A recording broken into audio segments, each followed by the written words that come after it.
Hello everyone, welcome back to Rolling Solo. My name is Adam Smith, and this is the finale for Reichbusters mission number 1, where we left it off in the last episode. We're currently in round number 4. Starting it off right now, we'll be choosing which of our heroes go first. We need to get this dossier off the ground here. We still don't know what's coming behind those spawn tokens, and we need to get to this door right here and get out, all the while hoping that the alarm does not trigger. And currently right now, all of the guards or all soldiers in all rooms are aware of our presence, which is certainly going to speed up the chances of this thing driving towards the final alarm to end our mission in a failure. I'll be doing my best to try have that not happen, so without further ado, let's go ahead and see how this pans out. So there's no one better in this crunch time situation than Sarge. We're going to have him leading the charge. Number 1, we'll start off with him. I've got his cards in hand, and I've been looking through them. We've got a number of them that are quite interesting, and I'm going to probably be using one of them for sure, but to start at least, I want to deal with as many enemies as possible, because at the end of his turn, the enemies are going to have an enemy turn if I can't wipe them all off the board. So the likelihood of that happening is very high, but I'll try to clear up as many of them as I can. So the first thing I'm going to do is make an attack. I don't want this to be a loud attack, and unfortunately, both weapons that the Sarge has, a pistol and a Thompson, both of them roll 2 and 3 noise dice respectively. That's pretty dangerous, and I don't want any more patrols coming my way to make things tougher. So what we're going to do is actually just have him do a hand-to-hand combat on the soldier in his space, which allows me to roll just 1 black die. I do have a card that allows me to get a boost of a special, which I'll certainly use depending on how well I roll this black die, but it's pretty risky either way, because if I don't roll enough here, I could be in trouble. But having that guaranteed boost card with a special on it guarantees the fact I can roll another die, which should give me enough to take him out. So we're going to get Sarge right up close. Again, this isn't a move. We're all on the same tile here, so I'll move some of these tokens over, and we're going to go after this one to try to eliminate this room, or at least clear it. So we're starting off with 1 die. I'm not going to spend my card or my boost yet. I can do it after I roll, which is fantastic. So I'm going to roll this die off, hope for good things. All right, we got exactly what we needed, and with this actual boost combined, I've got more than enough. So what I'll be doing is I get 2 for the boost.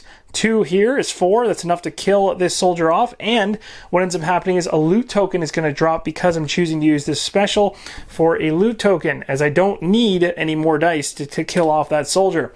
So just like that, the Sarge has gone hand-to-hand, took out that soldier, and this awareness token can be removed. So Sarge's first basic action was an attack, successful one, although I grabbed the wrong mini to represent Sarge.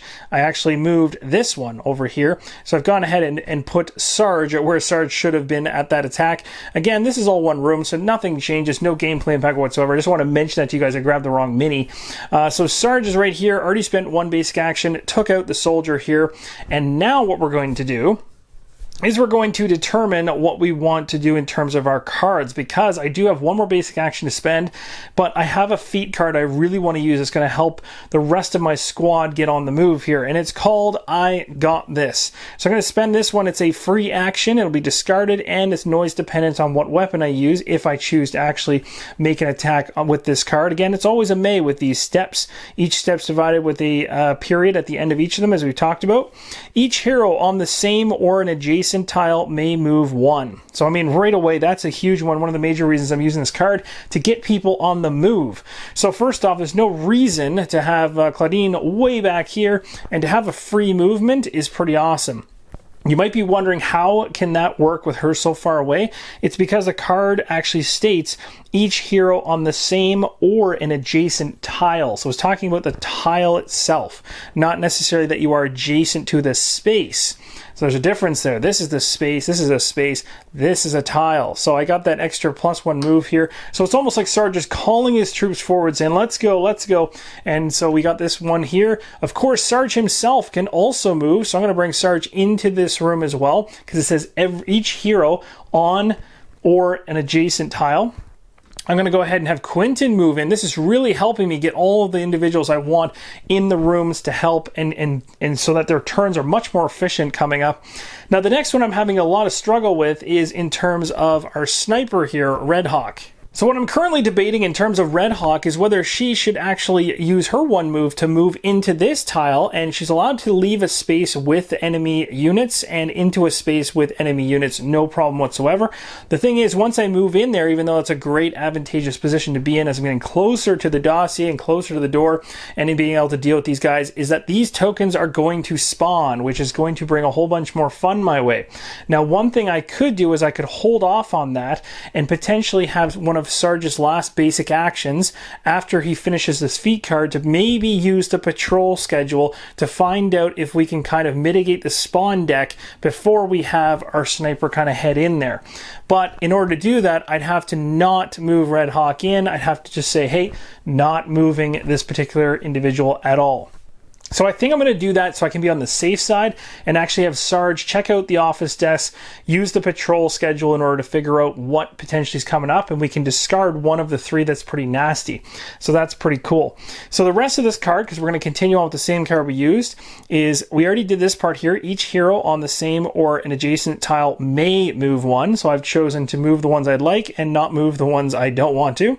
And the second step is make 2+1 black die lethal attacks. So I'm definitely going to be having Sarge make those lethal attacks. He'll be doing it with his bare hands, so he always gets a black die for that. And because this great benefit I'm getting from the feat card, I get to add an extra die to that. So I'm going to use 2 black dice up against one of the soldiers, and then I'll be doing the same thing on the second soldier, crossing my finger that I can take them both out, and again, generating no noise. And you gotta love that keyword lethal, because it means I can re-roll any blank dice that are black in this roll, which is pretty awesome. It also means for red dice as well, but I don't have any Vril dice in this one. So here we go.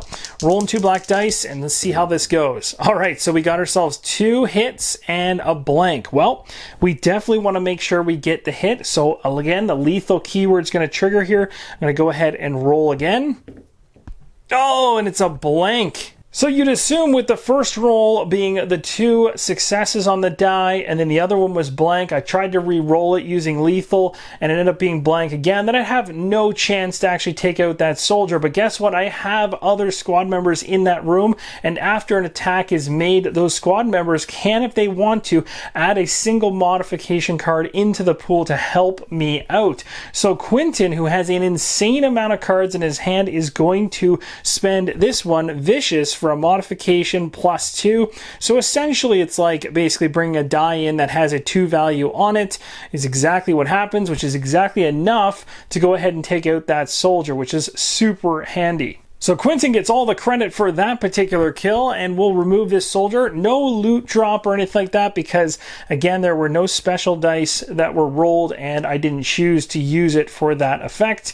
We've already got a ton of loot in here. I don't know if you can see all the loot that's on the ground, but there's one here, one there, and there's another one here. There's all kinds in there. But you know what? Loot's not our main objective right now. We're trying to get that dossier before time runs out. So we're going to go ahead and have Sarge here run up to the next soldier and try to take out the final one in this room. Again, I'll be rolling 2 dice, making a unarmed attack, but this is lethal, so blanks I can re-roll. All right, same thing happened. Let's hope I don't see another blank.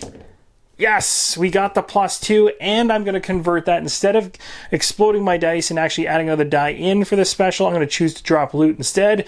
Perfect. So this soldier has been cleanly taken out. I'm glad I didn't have to burn any more cards from any other heroes in the room to help me out.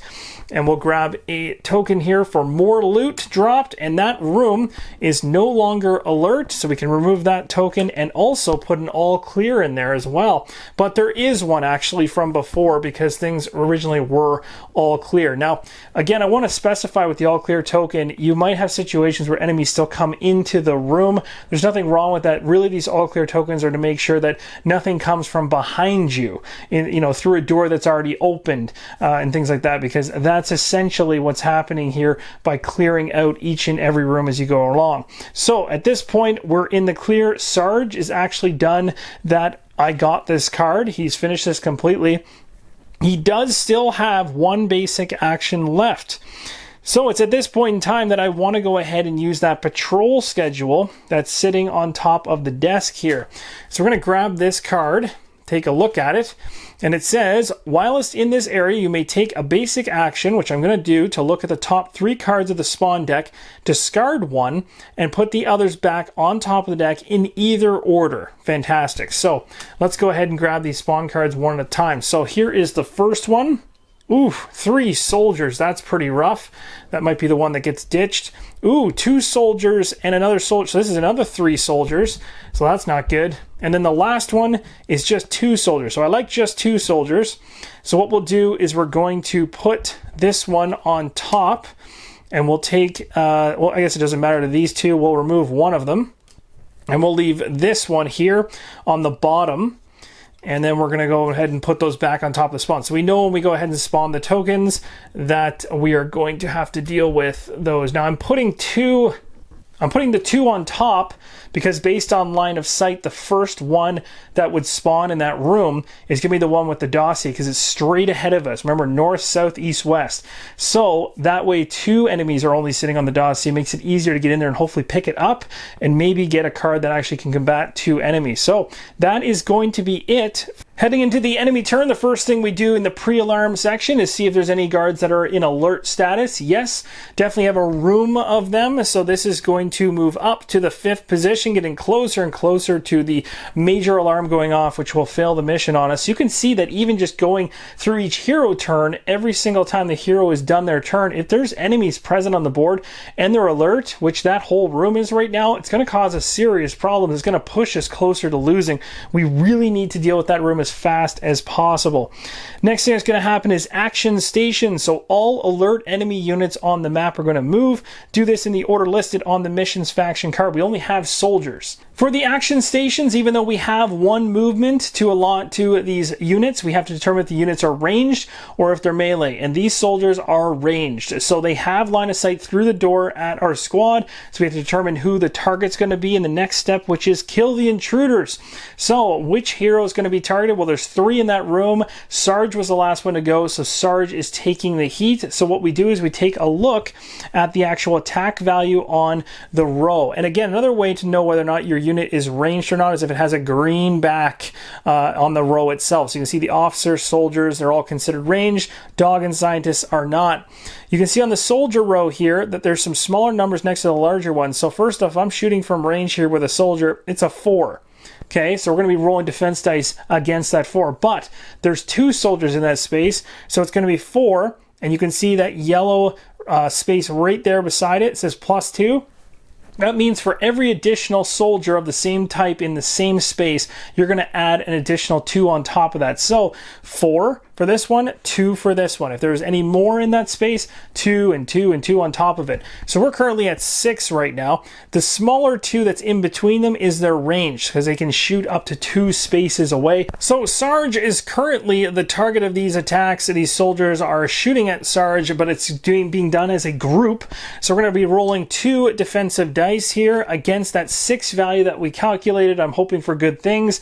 The downside is none of my other heroes in that room can help or add modifications to this whatsoever. So we're going to roll this off and hope that I can block 6. That's a pretty high value. So here's hoping for some specials.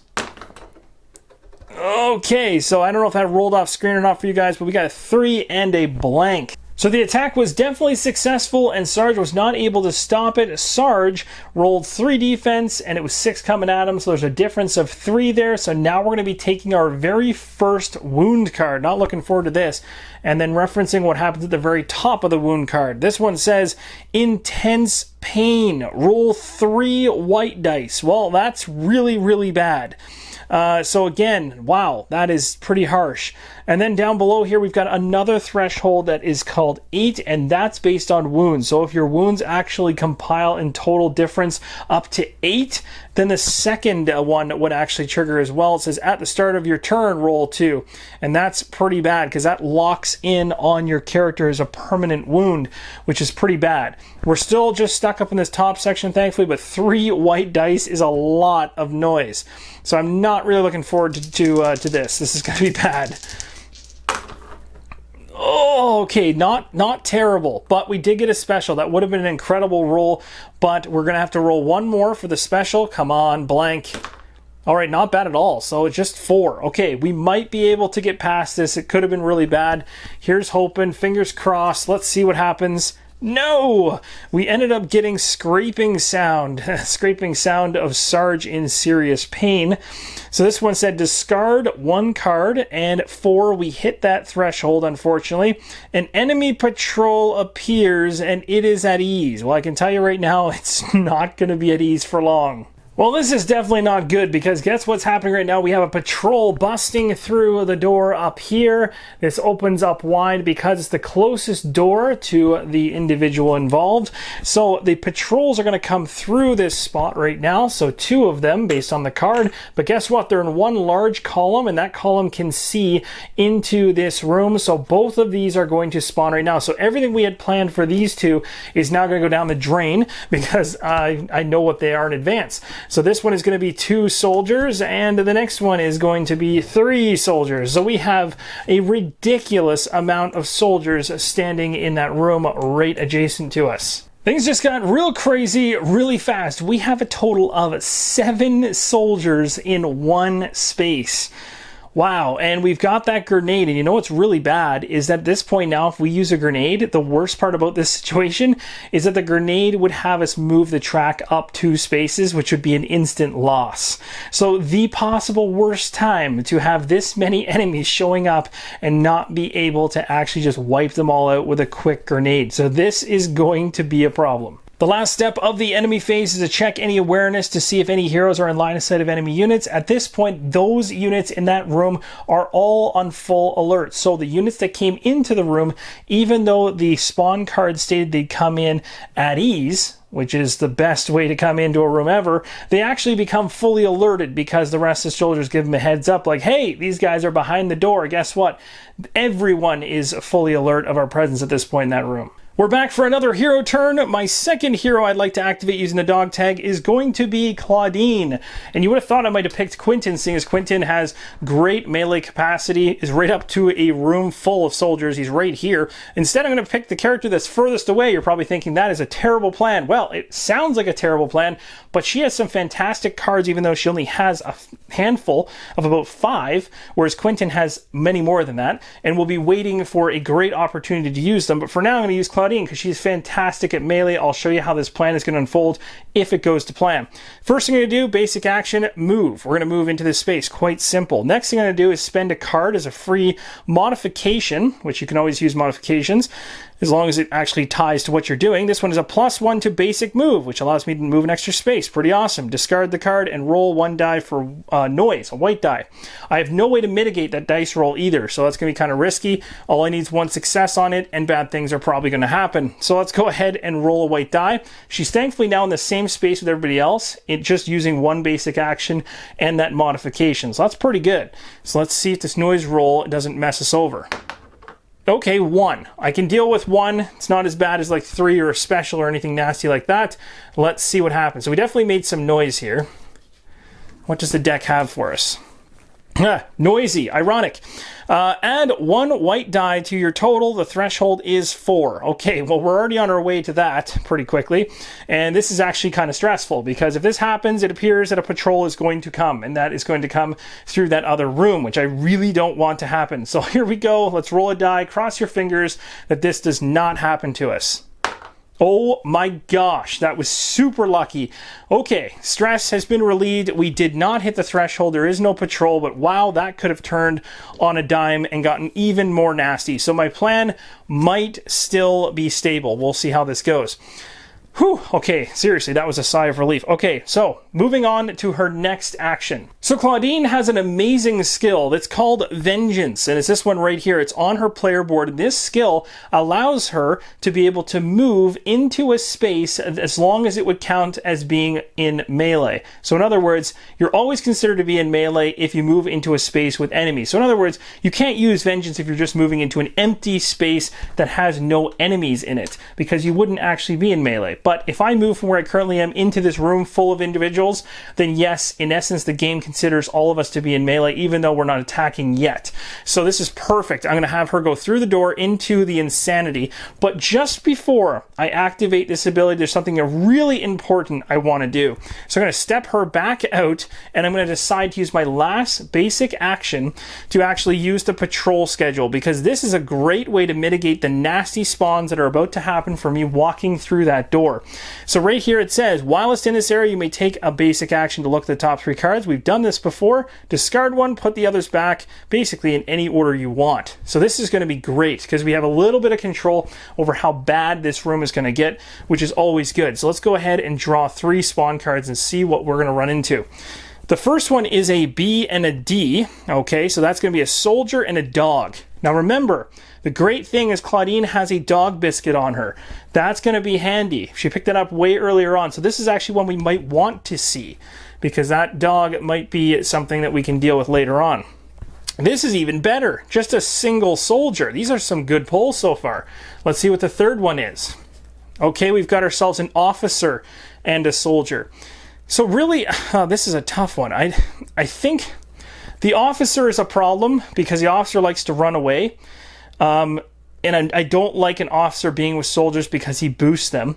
So that's a bad thing too. So I think I want to get rid of the soldier and the officer. So I think, even though these are just off camera, now you can't see them anymore, but this one here is the one I'm going to remove. So we're going to take that one out. And I'm actually quite happy to leave the single soldier.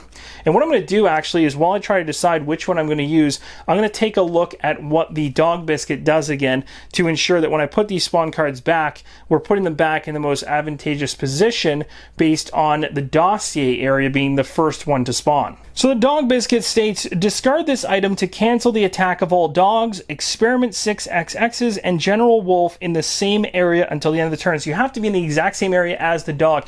So for this to be advantageous for me, it's not going to matter necessarily where the dog is, because the dog will make its way to me. It's a melee type character, wants to get up close and personal to me and try to attack me. So it's just going to come to me anyway. So in terms of putting these in any order, there isn't really a recommended one. However, I'm thinking it could be advantageous for us to put the single soldier on this one here, so we can quickly get rid of that soldier and just go straight for the dossier. Maybe put the dog and the other soldier in the back. So I think I'm going to go with that. So the first one that's going to go on top of the spawn deck is going to be the one right here, because this would be the first one that spawns based on line of sight when this room clears, and then the second one that spawns will be up here. So we'll order them just like that.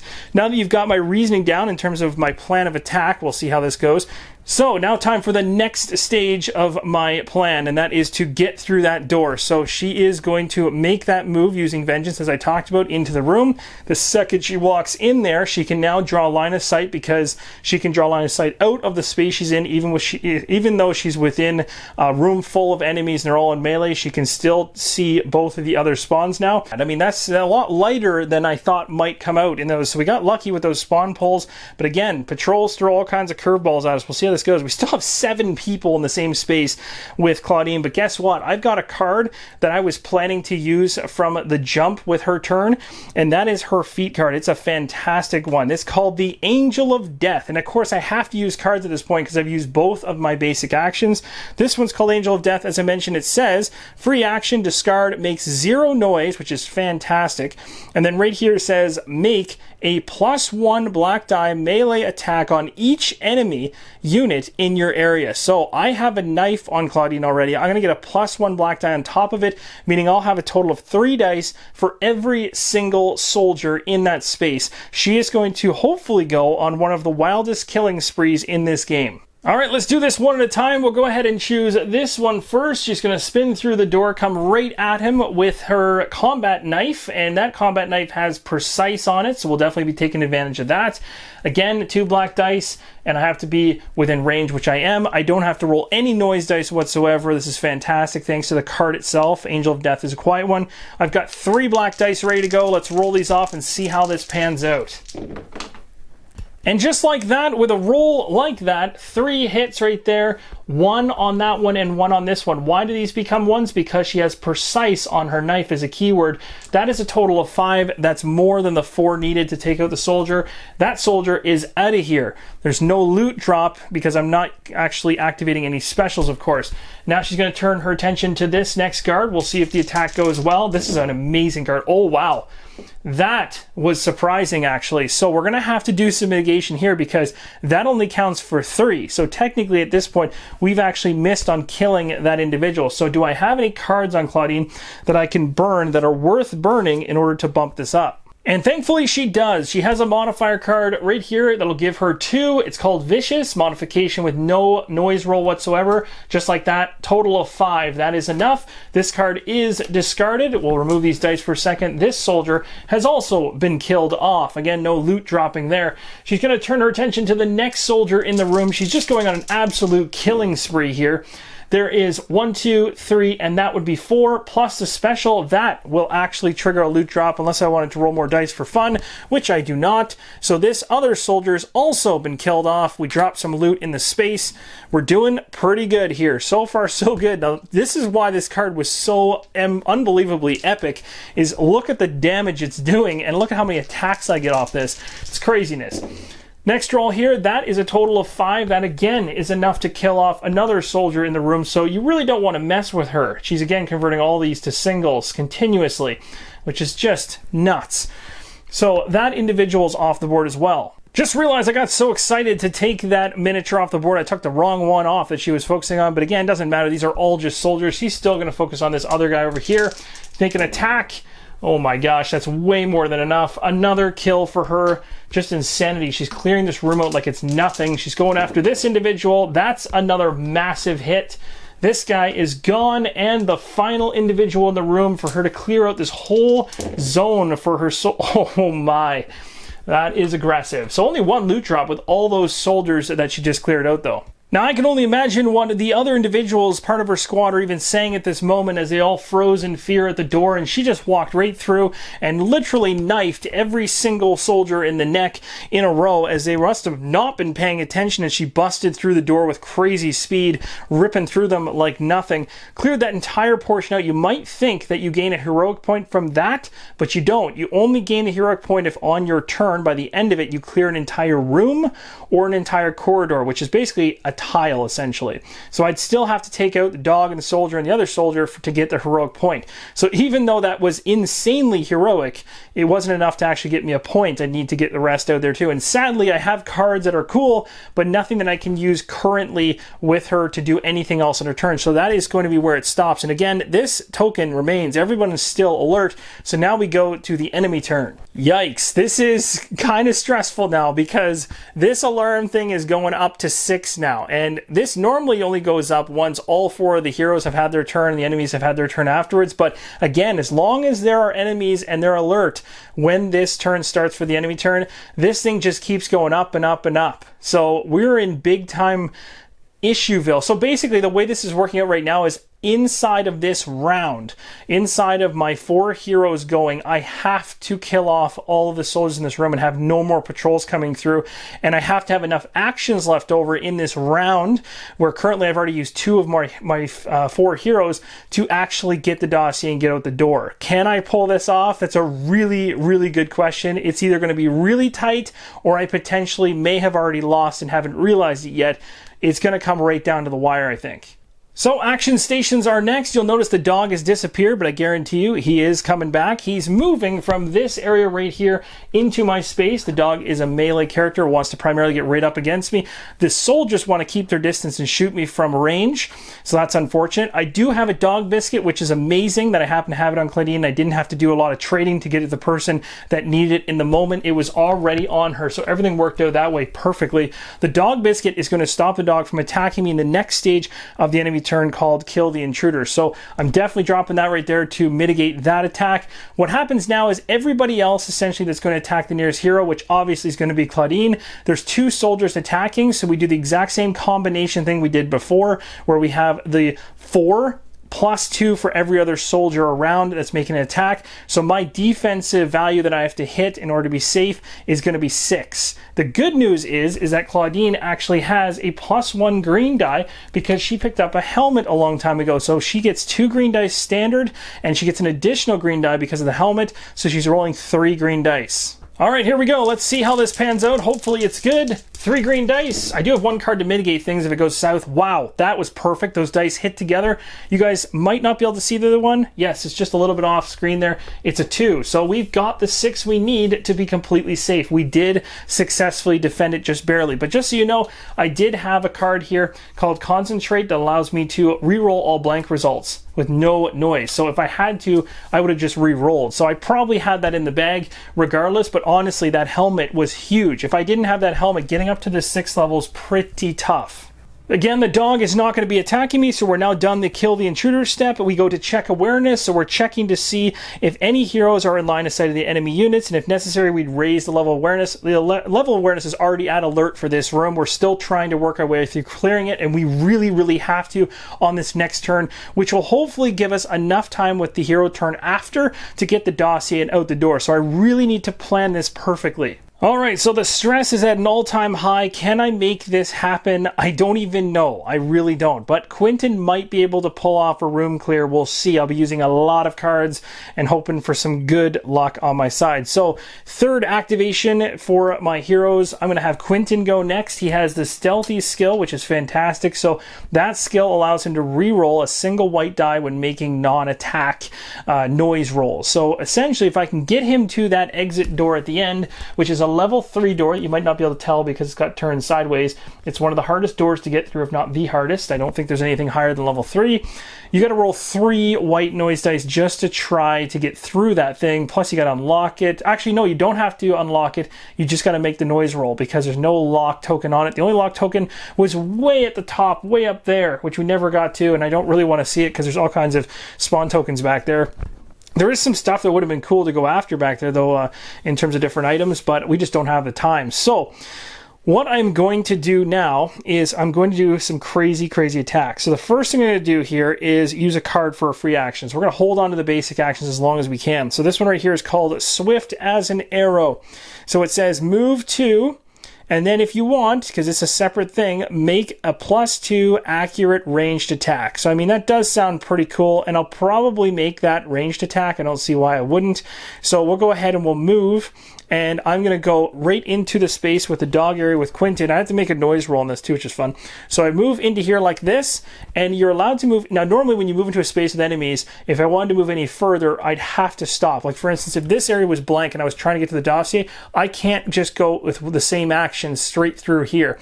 The actual enemy in here would prevent me from running. I'm considered to be in melee. But if there is another enemy over here, I can basically run to this enemy to deal with this one. Because again, we're kind of like tag teaming it. So you got to check the rules on that one to ensure that you're moving correctly, because the rules do state how you can move within a single action. So this is considered a free action, and moving 2 is allowed through enemies. So I'm using all that to get to the dossier, which is really important. And now the other thing I can't do, which I want to make sure is perfectly clear, is I can't do the bottom portion of this. Make a range 2 accurate attack. I can't do it. When you're in a space in melee, which you're considered to be in, you can't just make pot shots at other spaces. So I can't take advantage of that second half of the card, but that's okay, because I just wanted to not burn cards or basic actions to get myself to where I need to be. The next thing we're going to do is we're going to roll for noise. This is more terrifying, but the good news is I have the skill Stealthy, so on this roll I can re-roll it if I don't like it, and hopefully it doesn't get worse. Stressful. Okay, here we go. Rolling for 1. All right, so do we want to re-roll that? I don't know. 2 is like the worst roll ever in terms of determining, you know, if that's safe or not, because you really don't know until you pull that noise thing. But I could make it worse by rolling again. So let's just take it. Let's just suck it up and take it at 2. I can't risk getting a 3 or a special. That would just escalate things to levels I don't want to see. So this one says, oh geez, too loud. Discard 1 card or add 1 white die to your total. Yeah, I'm not adding any white dice. I refuse to do that. So we're going to go over to my cards here. I'm going to pick one of these that are annoying, that I don't want to deal with, and I'm going to discard one of them. So the one that probably doesn't help me the most. So I'll probably get rid of this one because I want one that has the ability to get me moving. So I'm going to go ahead and get rid of this one here. So this one says you rotter at the top and tactical. So I'm going to get rid of those two, or I guess it's one card. So discarding that one so we avoid causing any more disturbance. This card has been dealt with. You'll also notice that the noise deck has been completely depleted. So what I'm going to do off camera is shuffle that all back together and replenish it. But for now, we'll just kind of continue onwards because I'm hoping not to make too much more noise going forward, but we'll see how that pans out. I am going to use my card that I showed you earlier. I'm just shuffling the noise deck as I talk here. This one is going to be used as a free action. It's going to make noise, so that is kind of a sad thing. But again, I can mitigate this with my one reroll every single time it's a non-attack action. Oh, I guess this is an attack action, sorry. So I couldn't mitigate this roll. So that's unfortunate. It does actually have me attacking 2 units, but I can only attack 1 in that space. So this is pretty risky still. And I don't know what I'm going to get for a noise card because I'm shuffling this deck and this could be bad. So let's go ahead and put the noise deck back all shuffled up. Yikes. Okay, here we go. We're going to make this attack. We're going to cross our fingers this doesn't come back to bite us. So here we go. We're playing this card. We're going to make an attack on this unit. Sorry, that is my unit. We're going to attack the soldier. I'm going to use my knife, but the actual card itself states I have to. It doesn't matter what I'm using for noise. Whatever weapon, it still has me rolling for noise. But I'm going to make an attack first. So we got a 2 black dice going in on this one, which actually isn't that much. So I wonder if I'm going to need any help because I may actually fail this roll. That's the other thing. That's a bit scary. Let me see here. Yeah, there's not much else I can do on that one. Yeah, I'm just going to have to go for it, I think. I have nothing else that can potentially boost that. I technically just threw out... Actually, you know what I'm going to do? I'm going to change my mind on a card that I threw out. Yes, I'm going to change my mind on a card that I threw out. So what I'm going to do is when I was deciding which card I discarded for that noise test earlier, these were the 2 that I had a choice for, and I ditched the one on the right. But I really want to keep this in case I botch up this attack. So because I haven't gone any further in gameplay, I'm actually going to discard this one here on the left for the +1 to basic move. I thought that would be useful, but remember, I'm holding on to an extra basic action, and I haven't actually spent any yet, so I don't need that anymore. So that's the one I'm going to discard. I'm going to keep this because I might need this modification to get me through this roll. Thankfully, I figured that out before I got too deep into this because that could have really come back to haunt me. Here we go. 2 dice. Let's see if my knife can do the damage it needs to take him down. Oh yeah, we had it even without it, so that's perfect. And I can go ahead and actually drop some loot there as well, so I will do that. I'm definitely not focusing on doing any loot pickups, that's for sure. That'd be a real big fail and would lose me the game, essentially. So Quinton successfully kills off that unit. So the next thing that's going to happen is before I focus on picking up anything off the ground, I want to use a trigger card or an instant card. And this one is called Good Show. And it says, play after you wound an enemy unit, make an attack. So now that the area is clear, I can make an attack, which means it can be melee, it can be ranged, and I'm not confined to just melee because my area is clear, so I can make an attack. So I am definitely going to get rid of that dog that I ran past. And Quinton has a fantastic bow at his disposal, which is super quiet. Plus, I have that modifier card that I put back in my hand, which can help me out. So we're going to roll 2 dice right now. And just before just in case I don't want to forget something here, did I roll for noise? No, I did not. Let's roll for noise. Whew, caught that just before. That would have been a problem. So let's go ahead and roll for noise and see how this pans out. Oh, it's so tense. It's so cool. You guys have no idea how close this one is. So we got 1 roll here, and I can't mitigate this one whatsoever because this was part of an attack. So here's hoping this isn't bad. Oh, it spun back over to the special side. Oh, that's gonna hurt. That's gonna hurt a lot. Okay, here we go. Oh, man. Oh, you've got to be kidding me. The noise is triggering off like crazy. So much for Quinton making a stealthy kill. Like, what did he do? Just bash the guy up against some lockers in there and stuff and just... Jeez. Okay, 6, 6, That is really bad. Like the chances, oh, this is going to cause, this could actually have just destroyed my chances of winning, because I actually had a plan to literally get out the door this turn. I have the cards to make it all happen, but this right here just threw me sideways. So here we go. I'm really not looking forward to flipping this card over. Oh no, it says softly does it. Discard 1 heroic point or add 2 white dice to your total. I could have literally survived this if I hadn't rolled so poorly on those noise dice, but I do hit the threshold. So I technically have to roll 2 more noise dice because I don't have a heroic point right now. So that's fun. So we're going to have to take 2 extra white dice. This is just getting brutal. I mean, we're going past this threshold. I'm rolling these just for the fun of it at this point, but I can tell you right now, it's not fun.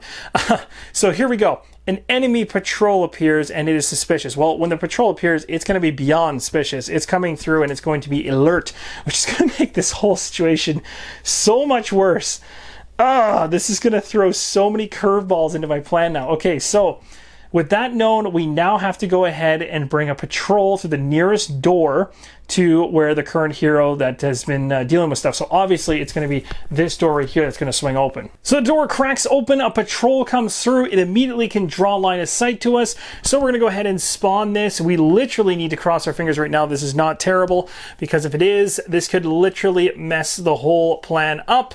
Spawn deck says, oh my gosh, it's a B, which is just a single soldier. That is literally the best thing that could have happened. I think I can still pull something off if this is the case.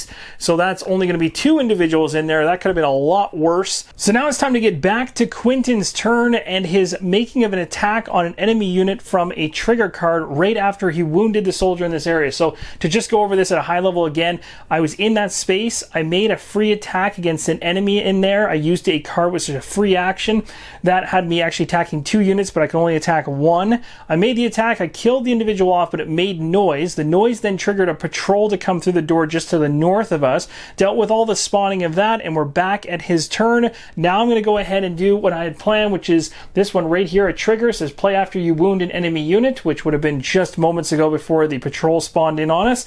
And now I'm going to make an attack, which is fantastic. It can be a ranged attack, a melee attack, so I've definitely got options here, and it makes 0 noise, which is fantastic.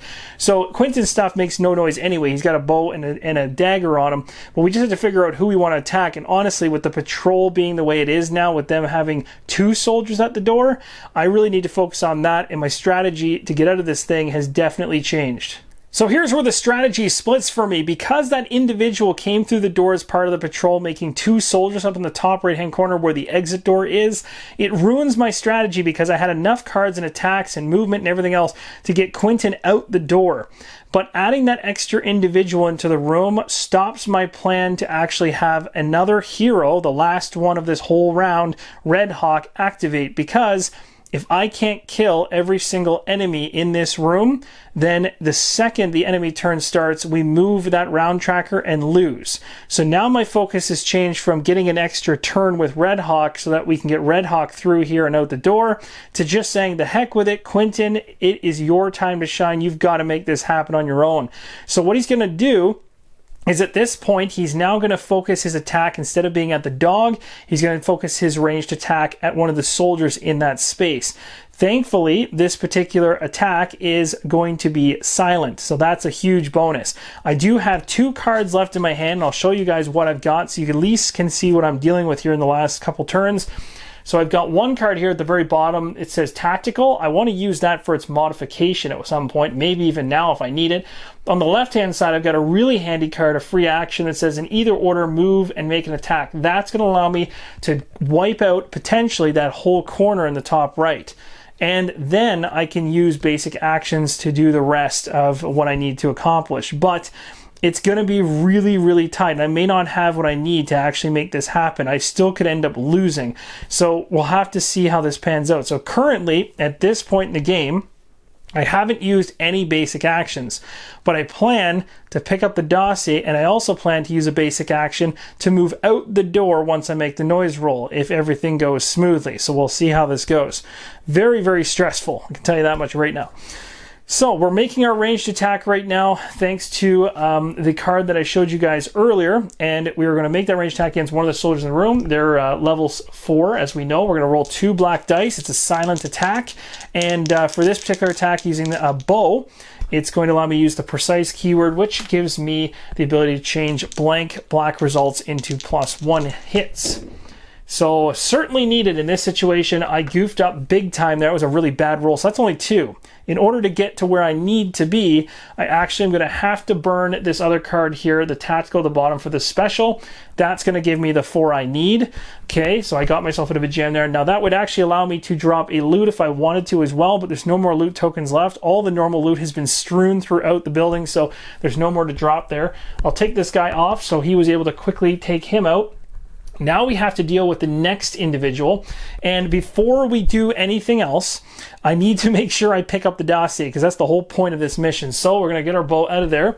We're going to go ahead and use our very first basic action to pick this dossier up, but look what it does.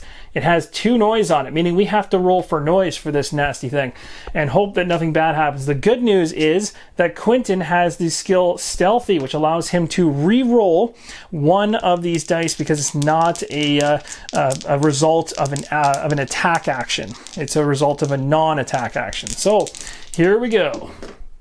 Oh my gosh, those were some terrible rolls, but good thing we had that re-roll, because we're re-rolling this special. That's a little better. Okay, we got to 3. Let's see how this goes here. Kind of scared to say the least. All right, here we go. Oh no, this is a really bad one. Okay, so this one says, too loud, discard 1 card or add 1 noise to your total. You know what?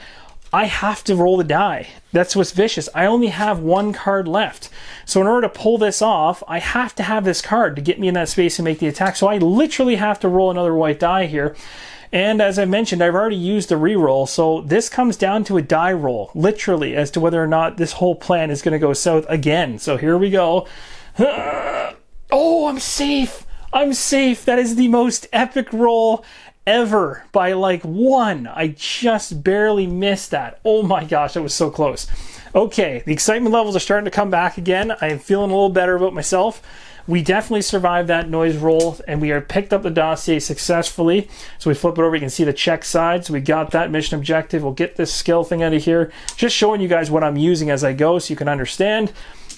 Now we're going to use, hardest racing now, we're going to use this very last top section here called Pip Pip. So in either order, we're going to move 1 and make an attack. So this is a free action. So I'm going to move into here. I'm going to make an attack against this soldier. Now this is scary because I don't actually have any reroll ability whatsoever. So there's that. And I'm only rolling 2 black dice. I do have the precise skill, but I don't know if I'm going to be able to pull off this kill. We'll see. Let's see how this pans out. Oh my goodness, what a crazy kill. Quinton, you are the man. So there is a free and clear room. Now, if I had the cards to do it, I'd love to kill the dog off to give Red Hawk the ability to have a next turn, but times are tight. It's crunch time. I got to make this thing happen. So now we turn to the door. So this is where things get interesting here, because essentially to go through this door is a basic action from my understanding. Looking at the actual hero turn card, it says to unlock takes an actual to unlock takes a basic action, and to open the door takes a basic action. So I don't need to unlock because there's no lock or padlock on the door. I do need to open the door. But you're gonna. I'm just realizing now that I don't think, and I believe, just based on the rules, that I have to be able to move out of the room. I may just have to only open the door. We'll find out soon enough. But first, let's just do the die roll. This is a level 3 door. So first off, I need to roll 3 white dice. So we're gonna roll 3 white dice. This is brutal. There could be a possibility that I actually lose this. So let's roll the 3 white dice for this door. Again, I can re-roll one of these because it's a non-attack roll, so that's nice. But 3 dice is a heck of a lot.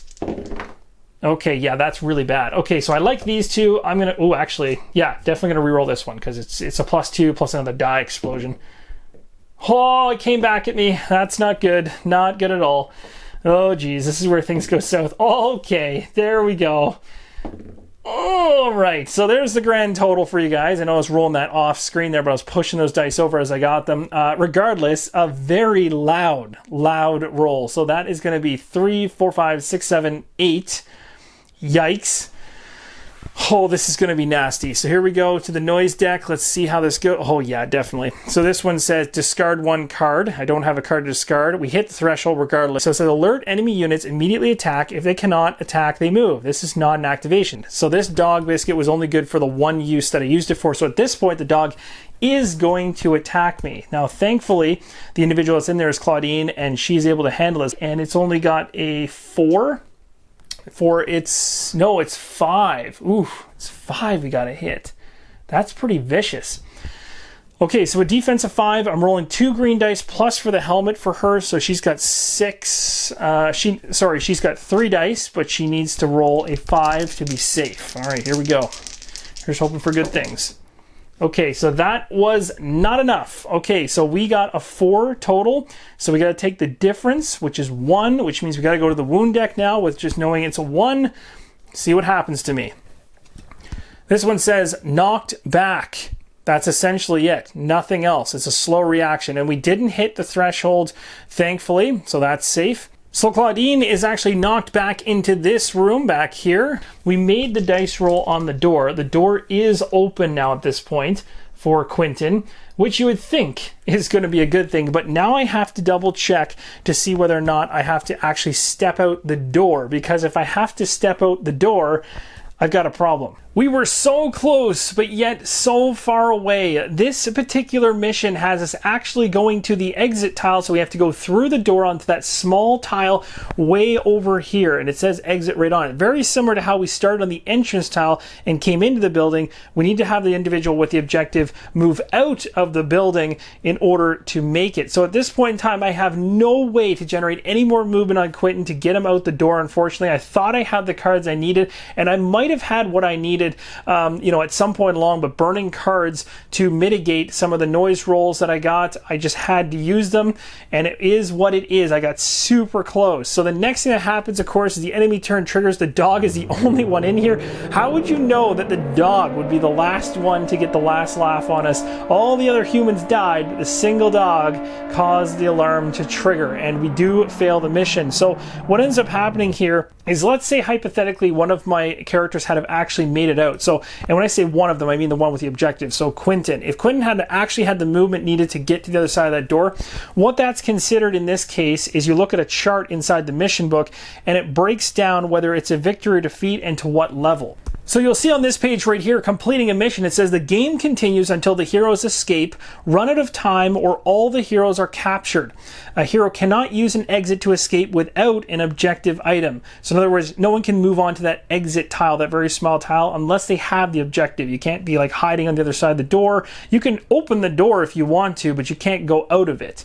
And then it continues all the way down, but then it starts talking about captured heroes and how you determine whether any of your heroes are actually captured. So say for instance Quinton got out the door with the objective, that's all well and good. That would be the objective being completed. As you can see over here, there's 3 ways you can have completion of the objective, but then you start talking about the amount of heroes that are captured, and that whole description is captured right here, and it says all remaining non-captured heroes, check to see if they can exit also. You simply trace a path from the hero to the exit as if they had infinite movement. If they can reach an exit without moving into an area that contains, or without, I should say, moving into an area that contains an enemy unit, then they escape too. If their escape route is blocked, they are captured. And yes, in this case, the dog would be the one that would actually block the movement of 3 of them.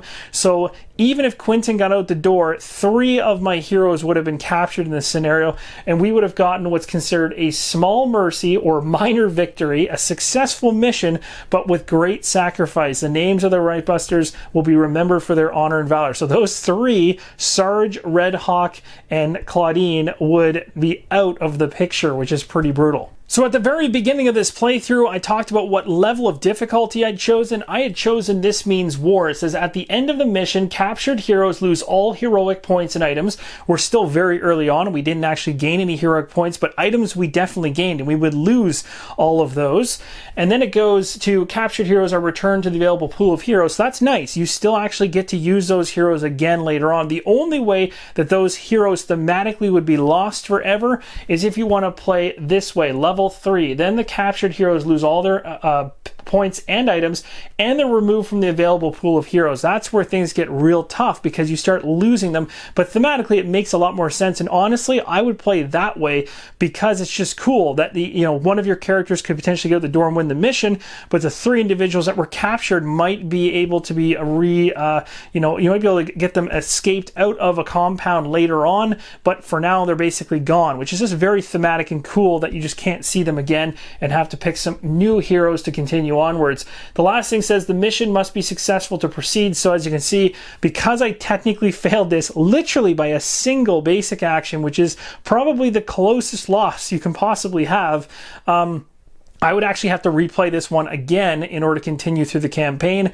This one, same thing in terms of its success level. So I think these are probably the 2 that you want to stick to. Even though they're pretty high up the actual chart in terms of difficulty, they become more thematic the further you go down that difficulty chart. This card right here is called the Reichbusters HQ, and this is a card that you're going to store heroic points on, you can see at the very top, or items on that you gathered throughout your playthrough. So when you're going through a campaign, this is going to be basically the hub of items that you have available to carry forward into future missions. This is what makes things really cool. So not only are you able to go ahead and purchase new skills, which are the tokens which are long and rectangular, and you saw me use throughout the playthrough like this.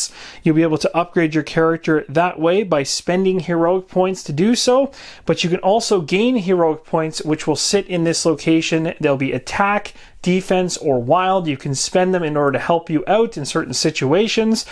The other thing you can do is you're pooling all the items that you have at the end of a particular campaign. Now this one I failed, so I'm not going to be able to bring anything into this. I would have to restart from scratch, but on a normal campaign, after the first playthrough, let's say hypothetically that Quinton had got out the door here, the rest of my heroes would have been captured based on the difficulty level I chose. All their items would be gone. So that would be things like grenades, for instance, like the Sarge obtained a grenade on his player board, never ended up using it. And we also had helmets, and we had armor piercing rounds, and all these things we picked up, all of that would be lost. But the things that would actually survive would be whatever's on Quinton's board, which ironically is only the objective.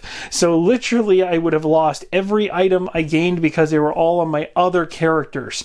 So that kind of stuff does matter, because if you can get those heroes through a mission and also get them out the other side with their items and be successful, you can carry on through the missions. And again, if you choose a lighter difficulty level, regardless of your win or your loss, you'll be able to move forward with your items because, of course, at the lower difficulty levels, there's a lot more forgiveness there. But I recommend playing it more thematically at a higher increased difficulty, just so that you actually get the sense and the accomplishment of actually getting to bring those items from mission to mission, or losing them potentially when heroes are captured. If you're curious on how the purchasing of skills work, there's a section inside the book here called Purchasing Skills.